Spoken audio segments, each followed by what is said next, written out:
السلام علیکم ورحمۃ اللہ وبرکاتہ۔ درود پاک پڑھ لیتے ہیں۔ الصلاۃ والسلام علیک یا رسول اللہ وعلی آلک وصحابک یا حبیب اللہ۔ Today we teach our last lesson of Madani Qaida, Inshallah Azza wa Jal. I hope you all learn very well and recite your Kalam-e-Pak with proper makhraj. Now we start lesson number 21. أعوذ بالله من الشيطان الرجيم. بسم الله الرحمن الرحيم. سبق نمبر 21 وقف۔ سب سے پہلے ہم جان لیتے ہیں وقف کیا ہوتا ہے، وقف کو کس طریقے سے پڑھیں گے۔ وقف کے معنی ہے ٹھہرنا اور رکنا۔ وقف کے معنی ٹھہرنے اور رکنے کے ہیں، یعنی جس کلمے پر وقف کریں تو اس کلمے کے آخری حرف پر آواز اور سانس دونوں کو ختم کر دیں گے۔ یعنی ہم جب جس حرف پر وقف کرتے ہیں، مثال یہ دیکھیں، ہم یہ لاسٹ نون پر وقف کریں گے آیت آنے کی وجہ سے، تو ہم نون کے زبر کو ختم کر دیں گے، اس کو ساکن میں تبدیل کر دیں گے۔ جب ہم تختی پڑھیں گے تو آپ کو اور مزید سمجھاؤں گی۔ کلمے کے آخری حرف پر زبر، زیر، پیش، دو زیر، دو پیش، کھڑا زیر اور الٹا پیش ہو تو اس حرف کو وقف میں ساکین کر دیں۔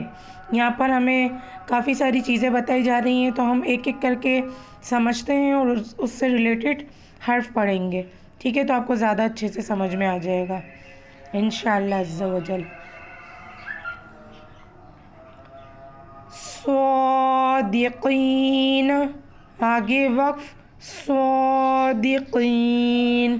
یہ دیکھیں ہم نے پہلے نہ پڑھا تھا، وقف کی صورت میں ہم نون کے جزم کو ختم کر دیں گے، مینز زبر کو ہم نے جزم میں چینج کر دیا۔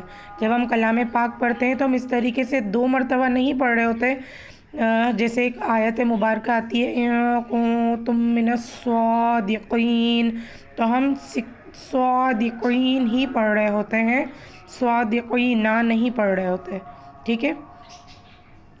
نادمین، آگے وقف نادمین۔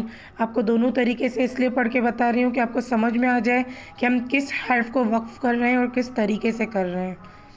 مستقیم، آگے وقف مستقیم۔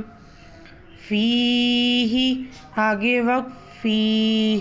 یہاں تک ہم نے زبر کو وقف میں تبدیل کیا تھا، اب یہاں پر ہم زیر کو وقف میں تبدیل کر رہے ہیں۔ شفتین، آگے وقف شفتین۔ بالحق، آگے وقف بالحق۔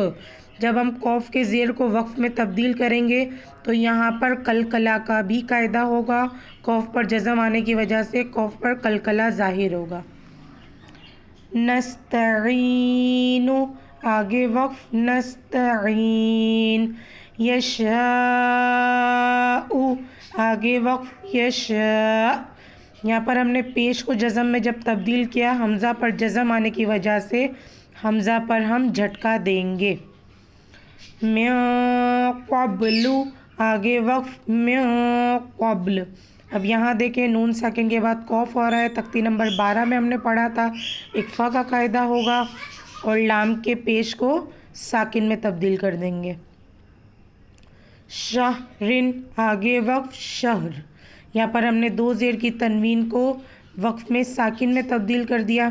زبر، زیر، پیش، ان تینوں کو وقف کی صورت میں ہم جزم میں چینج کر دیں گے۔